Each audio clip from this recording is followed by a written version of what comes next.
A court rules that every dog is entitled to one bite. Science says that the most beautiful name in the world is Sophia. And a competition where you do nothing and win. These are the weird stories on Weird AF News, the only daily weird news podcast hosted by a young fella in a closet. Here we go. A court rules that a dog is entitled to one bite and the woman is not entitled to damages. Turns out a woman was bitten by a dog and she had a claim for about $5,000 in damages, but it was all dismissed. This story is out of British Columbia. The woman's name is Ying Shen.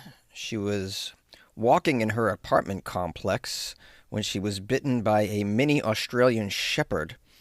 She exited an elevator at the same time her neighbor Jeffrey had returned from a walk with his daughter's dog named Juliet. Juliet must be the mini Australian Shepherd in the story that bit Ying Shen. Now, as Shen passed the dog Julian in the hallway, she was bit on the hand. The dog walker apologized and said that Julian was usually well behaved. Now, Shen, the woman that was bit, said she experienced intense and growing pain after the bite, and she was taken to the St. Paul's Hospital emergency room where she received treatment for a superficial abrasion and received a tetanus shot. Afterward, Shen decided to file an incident report with the City of Vancouver law enforcement agency, and they investigated the incident, and they decided that the dog Julian was not a very aggressive dog under the animal control bylaw. And the tribunal eventually decided, I covered a tribunal in yesterday's episode. Wow, this old school word, I don't trust the tribunal. I don't want 3 people deciding my fate. That's why we like a jury of 12. Yeah, we saw how the tribunals worked out for Joan of Arc, all right? When 3 men in dresses are making decisions, we need to move beyond that. We need a jury. Like we have here in the States. It's the perfect system, a jury of your peers. Isn't that great? I'll tell you something. I've hung out with my peers, and I got to be honest. If I'm ever on trial, I want smarter people than this. Anyways, back to the story about the dog and the lady that was bit. They decided, the tribunal, that the dog is not dangerous, and the dog is allowed one bite. There's a one-bite rule, which I've never heard of before. Are you familiar with the one-bite rule? I'm not referring to the Dave Portnoy pizza one-bite rule. I'm referring to a common law where a dog is allowed one bite just as a free pass. Do the dogs know this? We better keep this quiet from these canine. They might take advantage of this. It's one bite in the dog's life or one bite per person? What is the limit? You only get one bite, just as a little treat. Just take a tasty nibble. That's all you're getting. All right, I just looked up the one-bite rule. It says the one-bite rule is a legal concept that generally holds dog owners liable for dog bites only after the dog has bitten someone previously. In essence, it gives a dog one free bite before its owner can be held responsible for injuries. California, however, has strict liability laws that can hold dog owners accountable regardless of the dog's history, meaning the one-bite rule is not the primary basis for liability in the state of California. Strangely, because it's such a dog-friendly state in general, there's dogs everywhere. Every state apparently has a different rule. In Florida, a dog can conceal carry without a permit, from my understanding. Now, in this particular article out of Canada, they give a little bit more description of it. The one-bite rule is the notion that if the dog has never bitten before, the owner could not know that it has it within them to be dangerous. And thus, as written in this decision, quote, every dog is entitled to one bite. Now, are we allowed to bite a dog once? Does it say anything about that? I mean, it's only fair. We should be allowed one bite as well, right? You know who should get one bite free is flight crews. Like, if you're acting up on the flight, a crew member should be allowed to bite you one time. I mean, it's dangerous working on flights these days, as I've covered many instances on this podcast. Customers are out of control. They need to be put in their place. So one bite rule for flight crew, I think, is great. Also, fast food employees. I mean, customers are acting up. They're attacking fast food employees because they didn't give them extra sauce. They're attacking fast food employees, pulling guns on them because they didn't take out the onions. So fast food employees also should get one bite. They're not paid enough to deal with this. All right, back to the article. In addition to the dog being let off the hook, the individual that was walking the dog was not deemed negligent in this incident as he had a, quote, reasonable grip on the dog Juliet and had her on a short leash close to his body when the elevator had opened, and I'm sure that's on video footage to prove that. The tribunal's final decision was that Miss Shen's loss and damages are not compensable. So she did go to the hospital, had a hospital bill. It's in Canada, though, so isn't that taken care of? I mean, what expense did she incur? Just, I guess, the ride to the ER? Maybe she missed a little time. So what do they call that? Like a punitive damages of some sort? I don't really know the court lingo. I mean, I learned everything I know from watching Judge Judy, so I'm just kind of winging it here. Nowhere in the article does it say what the penalty is if the dog bites a second time. Is it euthanasia or hard labor in a quarry? Picture a bunch of dogs in a quarry hammering away at stones. That's the sound of the dogs working on the chain gang. All day long they're singing, woof, woof, woof, woof. Stupid. The most beautiful name in the world is Sophia, according to science. It's the sound of science. Boop, boop, boop, science. A recent scientific study has revealed that Sophia is more than just a popular baby name. It's now officially considered the most beautiful name in the world. Wow, isn't this some important science, guys? How many millions of dollars did they get for this study? Super important. You know what I mean? With all that's going on in the world right now, we need to throw money at this problem. This research was led by Dr. Bodo Winter, a cognitive linguist at the University of Birmingham. Pretty useless fella. He analyzed the phonetic appeal of over 100 names. Ooh. Participants from diverse backgrounds listened to each name being pronounced aloud, with researchers closely observing emotional responses. Oh, so scientific, Dr. Winter. How did you come to this conclusion? Well, we lined people up and we said the name in their face and we watched their facial response to the sound of the name. That's we also lined up a bunch of dogs and we said the name to the dogs and we watched their response to just see if they thought it was a beautiful name. That's how we came to our decision, because this is science, man. I mean, is this a joke? How do you get money for this? I'm consistently blown away by what people are throwing money at. This is not even science. Okay, so just to repeat what they did, this study, they had participants listen to each name being pronounced aloud, researchers closely observing their emotional responses. The verdict, Sophia, stood out for its lyrical rhythm, soft consonants, and universal charm across cultures. Why? Because the people smiled a little bit when they heard it? According to Dr. Winter's findings, the name Sophia resonates with listeners because of its melodious structure and smooth flow. The combination of soft S and PH sounds paired with a gentle ending gives it a musical quality that transcends language barriers.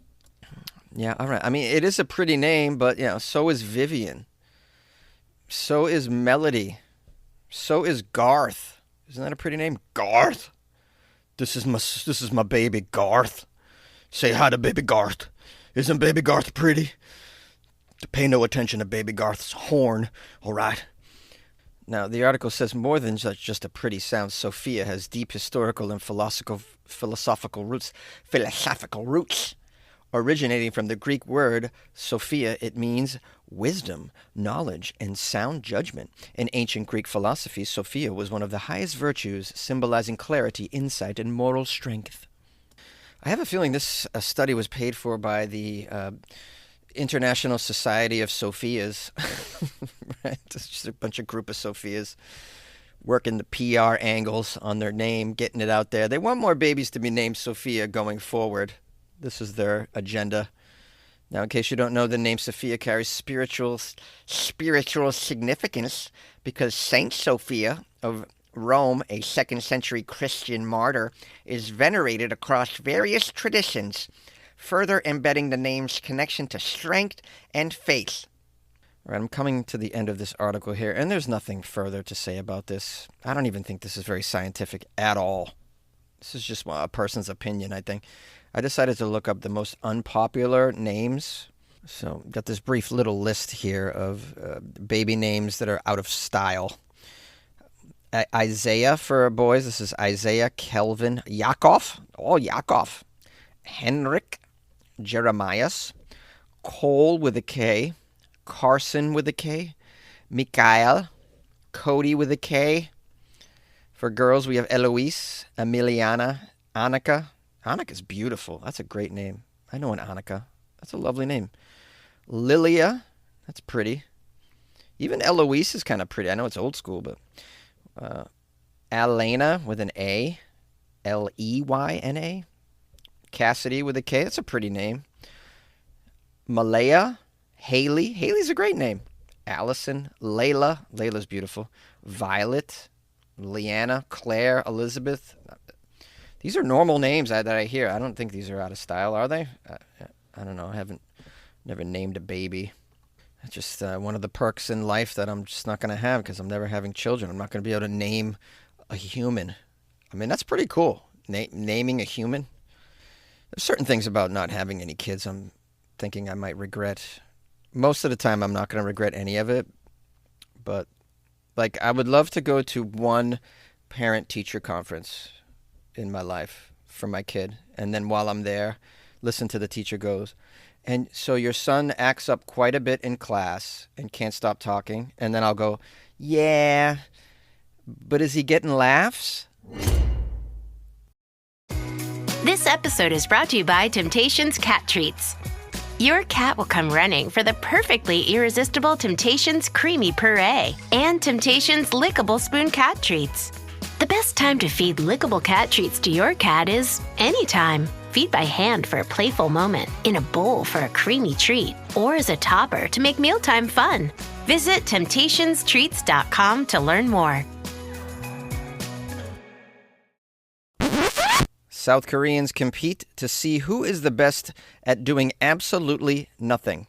More than 100 people recently gathered silently on yoga mats to do absolutely nothing in a Seoul event that is part physical challenge, part art piece, and part respite from South Korea's hyper-competitive society.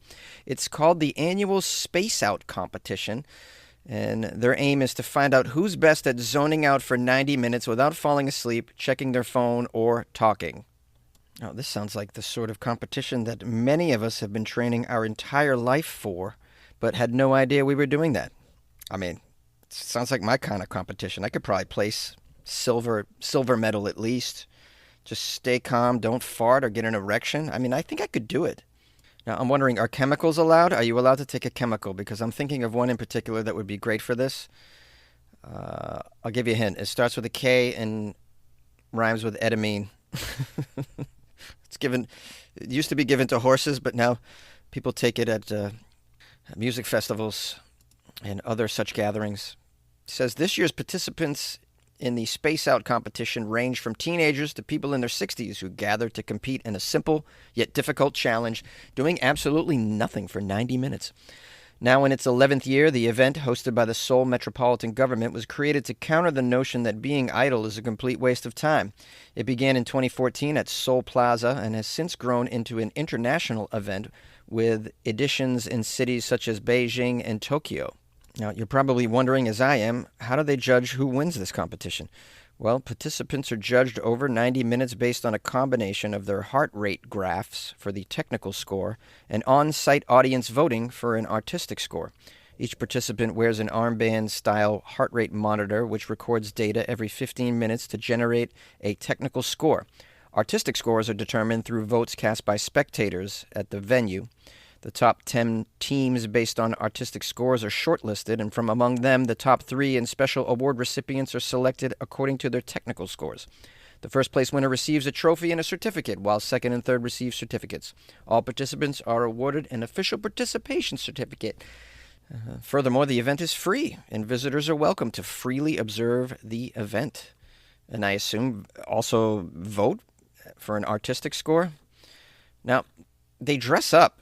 Like, there's There's a punk band, it looks like. There's cheerleaders. So I guess that goes towards the artistic score as how you're dressing for the event. This one guy is dressed up like a bicyclist. And there are teams.